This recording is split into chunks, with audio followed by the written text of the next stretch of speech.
20व्या शतकातील संत परंपरेतील आध्यात्मिक क्षेत्रातील पूजनीय असं व्यक्तिमत्व आदरणीय परमपूज्य श्री सिद्धेश्वर स्वामीजी।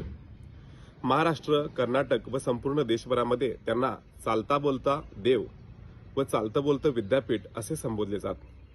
आपल्या प्रवचनाच्या माध्यमातून अनेक भक्तांना, अनेक शिष्यांना आपल्या मानवजातीच्या कल्याणासाठी मार्गदर्शन करत असताना त्यांनी आकर्षित केले। जवळपास त्यांच्या कार्यकाळामध्ये 10,000 पेक्षा जास्त त्यांनी प्रवचने त्या ठिकाणी दिलेली आहेत। त्यामध्ये मराठी, कन्नड, इंग्रजी या वेगवेगळ्या भाषांमध्ये सुद्धा ते आपलं प्रवचन देत असत। तसं पाहायला गेलं तर त्यांच्या प्रवचनाची वेळ ही ठरलेली असायची। सकाळी 6 वाजता प्रवचनाची सुरुवात व्हायची।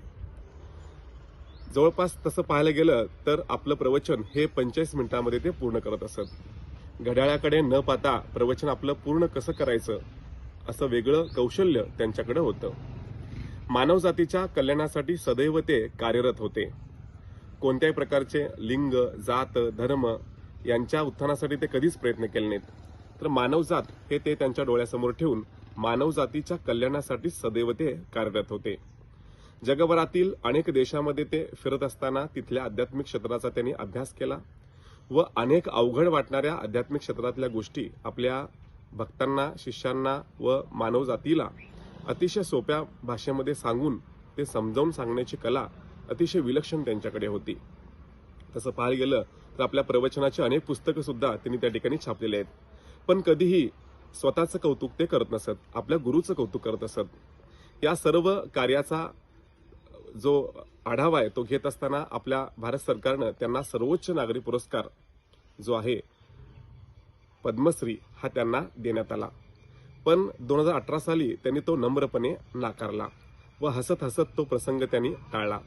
अनेक वेळेला अनेक राजकीय व्यक्तिमत्वातील लोक त्यांना भेटण्यासाठी जात असत, फोटो काढत असत, पण हसत हसत ते टाळत, मी एक सर्वसामान्य व्यक्ती असं म्हणत व हसत हसत तो प्रसंग ते नेहमी टाळत असत।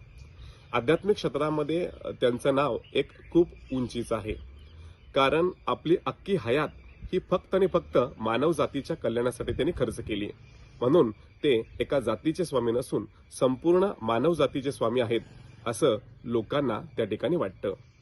म्हणून ज्या वेळेला ते आपल्यातून निघून गेले त्यावेळेला त्यांनी आपलं देह दहन करण्यासाठी त्यांनी सांगितले आणि त्या पद्धतीचं त्यांनी ऑलरेडी डीड जो आहे ते त्या ठिकाणी करून ठेवलेलं होतं, जेणेकरून माझ्या मृत्यूपश्चात सुद्धा लोकांनी त्याचं पूजन जे आहे ते करू नये।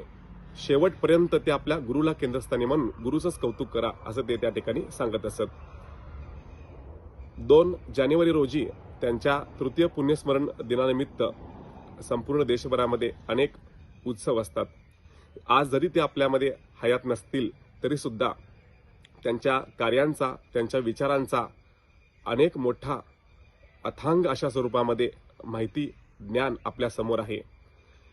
ते जरी नसले तरी सुद्धा त्यांचे विचार आपल्यासोबत सदैव राहतील। या तृतीय पुण्यस्मरण निमित्त आपण त्यांना पुन्हा एकदा विनम्र असं अभिवादन करून थांबूया। TNT न्यूज साठी चिदानंद आळोळी।